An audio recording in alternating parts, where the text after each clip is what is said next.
بسم الله الرحمن الرحيم ألف لام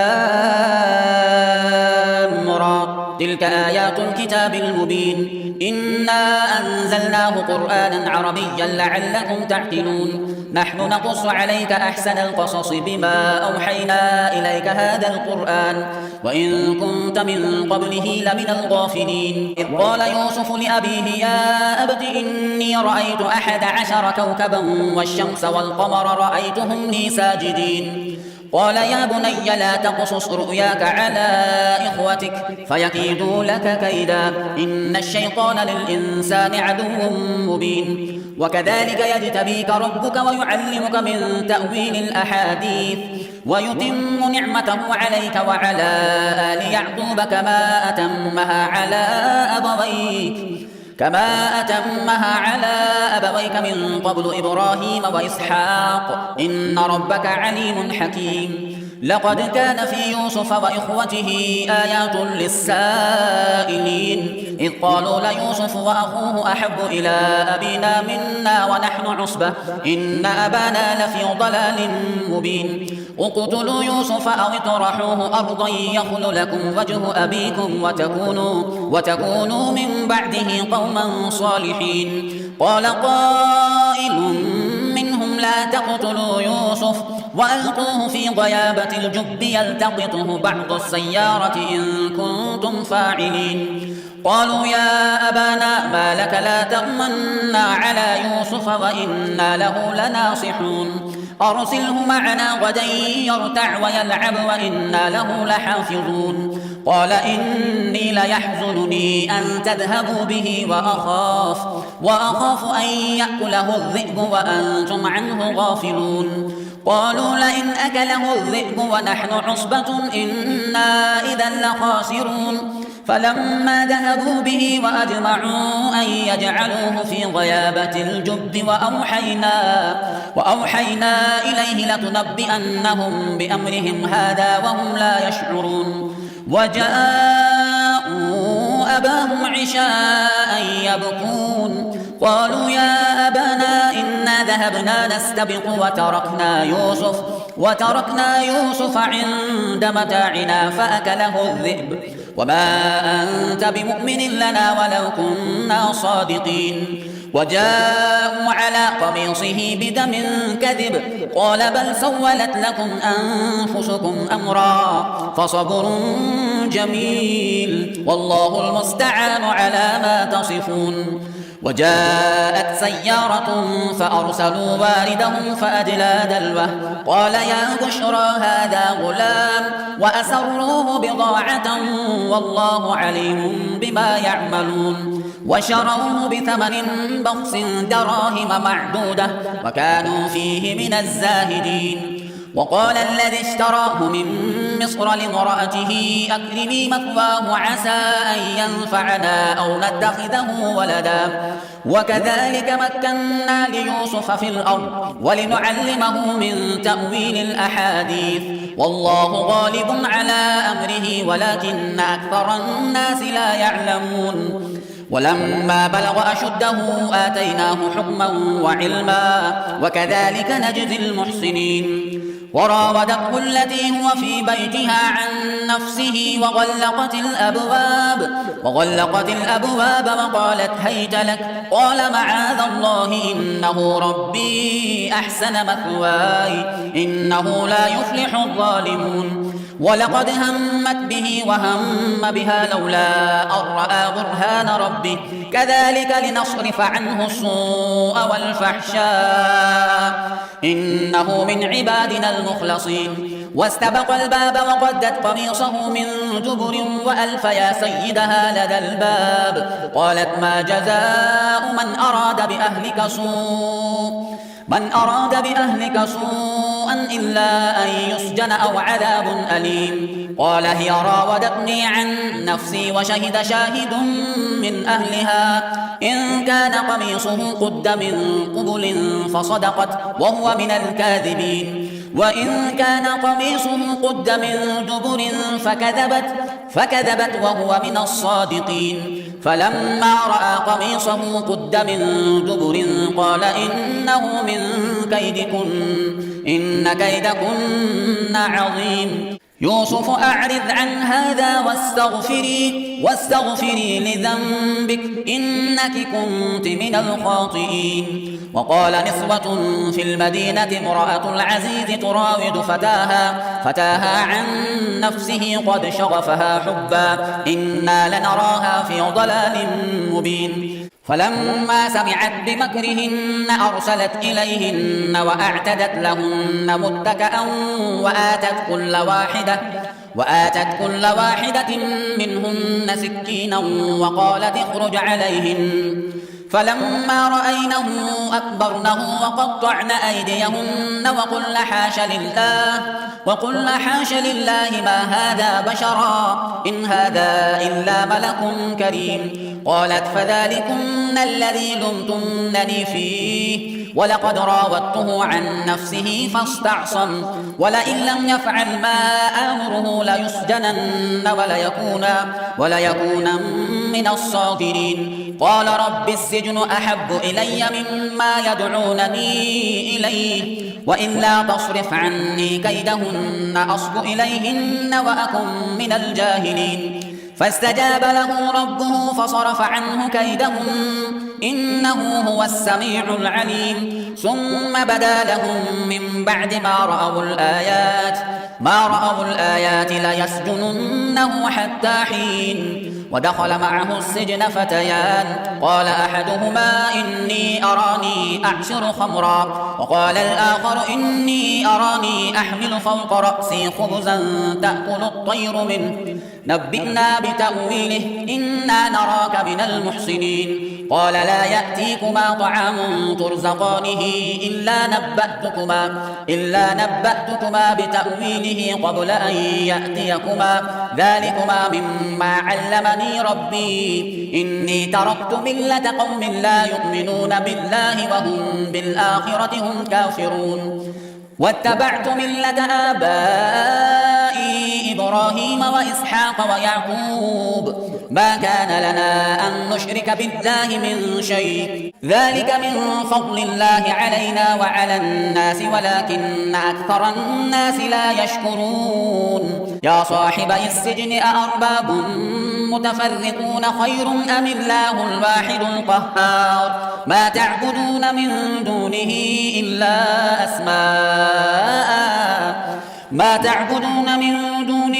إلا أسماء سميتموها أنتم وآباؤكم ما أنزل الله بها من سلطان إن الحكم إلا لله أمر أن لا تعبدوا إلا إياه ذلك الدين القيم ولكن أكثر الناس لا يعلمون. يا صاحبي السجن أما أحدكما فيسقي ربه خمرا وأما الآخر فيصلب فتأكل الطير من رأسه قضي الأمر الذي فيه تستفتيان. وقال للذي ظن أنه ناج منهما اذكرني عند ربك فأنساه الشيطان ذكر ربه فلبث في السجن بضع سنين. وقال الملك إني أرى 7 بقرات سمان يأكلهن 7 عجاف و7 سنبلات خضر وأخر يابسات يا أيها الملأ أفتوني في رؤياي إن كنتم للرؤيا تعبرون. قالوا أضغاث أحلام وما نحن بتأويل الأحلام بعالمين. وقال الذي نجا منهما وادكر بعد أمة أنا أنبئكم بتأويله فأرسلون. يوسف أيها الصديق أفتنا في 7 بقرات سمان يأكلهن 7 عجاف و7 سنبلات خضر وأخر يابسات لعلي أرجع إلى الناس لعلهم يعلمون. قال تزرعون 7 سنين دابا فما حصدتم فذروه في سنبله إلا قليلا مما تأكلون. ثم يأتي من بعد ذلك 7 شداد يأكلن ما قدمتم لهن إلا قليلا مما تحصنون. ثم يأتي من بعد ذلك عام فيه يغاث الناس وفيه يعصرون.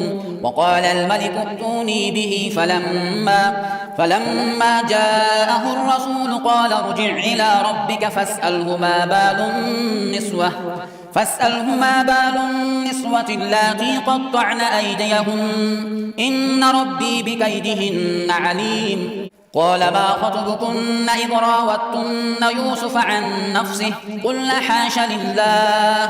قلن حاش لله ما علمنا عليه من سوء. قالت امرأة العزيز الآن حصحص الحق أنا راودته عن نفسه وإنه لمن الصادقين. ذلك ليعلم أني لم أخنه بالغيب وأن الله لا يهدي كيد الخائنين. بسم الله الرحمن الرحيم. وما أبرئ نفسي إن النفس لأمارة بالسوء إلا ما رحم ربي إن ربي غفور رحيم. وقال الملك ائتوني به أستخلصه لنفسي فلما كلمه قال إنك اليوم لدينا مكين أمين. قال اجعلني على خزائن الأرض إني حفيظ عليم. وكذلك مكنا ليوسف في الأرض يتبوأ منها حيث يشاء نصيب برحمتنا من نشاء ولا نضيع أجر المحسنين. ولأجر الآخرة خير للذين آمنوا وكانوا يتقون. وجاء إخوة يوسف فدخلوا عليه فعرفهم وهم له منكرون. ولما جهزهم بجهازهم قال ائتوني بأخ لكم من أبيكم ألا ترون أني أوفي الكيل وأنا خير المنزلين. فإن لم تأتوني به فلا كيل لكم عندي ولا تقربون. قالوا سنراود عنه أباه وإنا لفاعلون. وقال لفتيانه اجعلوا بضاعتهم في رحالهم لعلهم يعرفونها إذا انقلبوا إلى أهلهم لعلهم يرجعون. فلما رجعوا إلى أبيهم قالوا يا أبانا منع منا الكيل فأرسل معنا أخانا نكتل وإنا له لحافظون.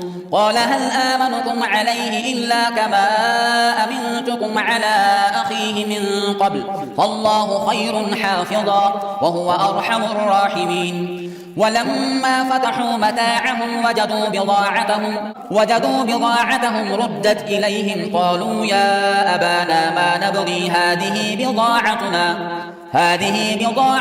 ردت إلينا ونمير أهلنا ونحفظ أخانا ونزداد كيل بعير ذلك كيل يسير. قال لن أرسله معكم حتى تؤتون موثقا من الله لتأتونني به إلا أن يحاط بكم. فلما آتوه موثقهم قال الله على ما نقول وكيل. وقال يا بني لا تدخلوا من باب واحد وادخلوا من أبواب متفرقة وما أغني عنكم من الله من شيء إن الحكم إلا لله عليه توكلت وعليه فليتوكل المتوكلون. ولما دخلوا من حيث أمرهم أبوهم ما كان يغني عنهم من الله من شيء إلا حاجة في نفس يعقوب قضاها وإنه لذو علم لما علمناه ولكن أكثر الناس لا يعلمون. ولما دخلوا على يوسف آوى إليه أخاه قال إني أنا أخوك فلا تبتئس بما كانوا يعملون. فلما جهزهم بجهازهم جعل السقاية في رحل أخيه ثم أذن مؤذن أيتها العير إنكم لسارقون. قالوا وأقبلوا عليهم ماذا تفقدون قالوا نفقد صواع الملك ولمن جاء به حمل بعير وأنا به زعيم. قالوا تالله لقد علمتم ما جئنا لنفسد في الأرض وما كنا سارقين. قالوا فما جزاؤه إن كنتم كنتم كاذبين. قالوا جزاؤه من وجد في رحله فهو جزاؤه كذلك نجزي الظالمين. فبدأ بأوعيتهم قبل وعاء أخيه ثم استخرجها من وعاء أخيه كذلك كدنا ليوسف ما كان ليأخذ أخاه في دين الملك إلا أن يشاء الله نرفع درجات من نشاء وفوق كل ذي علم عليم. قالوا إن يسرق فقد سرق أخ له من قبل فأسرها يوسف في نفسه ولم يبدها لهم قال أنتم شر مكانا والله أعلم بما تصفون. قالوا يا أيها العزيز إن له أبا شيخا كبيرا فخذ أحدنا مكانه إنا نراك من المحسنين. قال معاذ الله أن نأخذ إلا من وجدنا متاعنا عنده إنا إذا لظالمون. فلما استيئسوا منه خلصوا نجيا قال كبيرهم ألم تعلموا أن أباكم قد أخذ عليكم موثقا من الله ومن قبل ما فرطتم في يوسف فلن أبرح الأرض حتى يأذن لي أبي أو يحكم الله لي وهو خير الحاكمين. ارجعوا إلى أبيكم فقولوا يا أبانا إن ابنك سرق وما شهدنا إلا بما علمنا وما كنا للغيب حافظين. واسأل القرية التي كنا فيها والعير التي أقبلنا فيها وإنا لصادقون. قال بل سولت لكم أنفسكم أمرا فصبر جميل عسى الله أن يأتيني بهم جميعا إنه هو العليم الحكيم. وتولى عنهم وقال يا أسفا على يوسف وابيضت عيناه من الحزن فهو كظيم. قالوا تالله تفتأ تذكر يوسف حتى تكون حرضا أو تكون من الهالكين. قال إنما أشكو بثي وحزني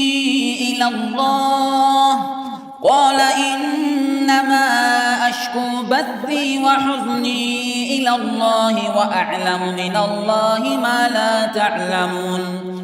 يا بني يذهبوا فتحسسوا من يوسف وأخيه ولا تيأسوا من روح الله إنه لا ييأس من روح الله إلا القوم الكافرون. فلما دخلوا عليه قالوا يا أيها العزيز مسنا وأهلنا الضر وجئنا ببضاعة مزجاة فأوف لنا الكيل وتصدق علينا إن الله يجزي المتصدقين. قال هل علمتم ما فعلتم بيوسف وأخيه إذ أنتم جاهلون؟ قالوا أئنك لأنت يوسف؟ قال أنا يوسف وهذا أخي قد من الله علينا إنه من يتق ويصبر فإن الله لا يضيع أجر المحسنين. قالوا تالله لقد آثرك الله علينا وإن كنا لخاطئين. قال لا تثريب عليكم اليوم يغفر الله لكم وهو أرحم الراحمين. اذهبوا بقميصي هذا فألقوه على وجه أبي يأت بصيرا وأتوني بأهلكم أجمعين. ولما فصلت العير قال أبوهم إني لأجد ريح يوسف لولا أن تفندون. قالوا تالله إنك لفي ضلالك القديم. فلما أن جاء البشير ألقاه على وجهه فارتد بصيرا قال ألم أقل لكم إني أعلم من الله ما لا تعلمون. قالوا يا أبانا استغفر لنا ذنوبنا إنا كنا خاطئين. قال سوف أستغفر لكم ربي إنه هو الغفور الرحيم. فلما دخلوا على يوسف آوى إليه أبويه وقال ادخلوا مصر إن شاء الله آمنين. ورفع أبويه على العرش وخروا له سجدا وقال يا أبت هذا تأويل رؤياي من قبل قد جعلها ربي حقا وقد أحسن بي إذ أخرجني من السجن وجاء بكم من البدو من بعد أن ندغ الشيطان بيني وبين إخوتي إن ربي لطيف لما يشاء إنه هو العليم الحكيم. رب قد آتيتني من الملك وعلمتني من تأويل الأحاديث فاطر السماوات والأرض أنت وليي في الدنيا والآخرة توفني مسلما وألحقني بالصالحين. ذلك من أنباء الغيب نوحيه إليك وما كنت لديهم إذ أجمعوا أمرهم وهم يمكرون. وما أكثر الناس ولو حرصت بمؤمنين وما تسألهم عليه من أجر إن هو إلا ذكر للعالمين. وكأي من آية في السماوات والأرض يمرون عليها وهم عنها معرضون وما يؤمن أكثرهم بالله إلا وهم مشركون. أفأمنوا أن تأتيهم غاشية من عذاب الله أو تأتيهم الساعة بغتة وهم لا يشعرون. قل هذه سبيلي أدعو إلى الله على بصيرة أنا ومن اتبعني وسبحان الله وما أنا من المشركين. وما أرسلنا من قبلك إلا رجالا نوحي إليهم من أهل القرى أفلم يسيروا في الأرض فينظروا كيف كان عاقبة الذين من قبلهم ولدار الآخرة خير للذين اتقوا أفلا تعقلون. حتى إذا استيأس الرسل وظنوا أنهم قد كذبوا جاءهم نصرنا فنجي من نشاء ولا يرد بأسنا عن القوم المجرمين. لقد كان في قصصهم عبرة لأولي الألباب ما كان حديثا يفترى ولكن تصديق الذي بين يديه وتفصيل كل شيء وهدى ورحمة لقوم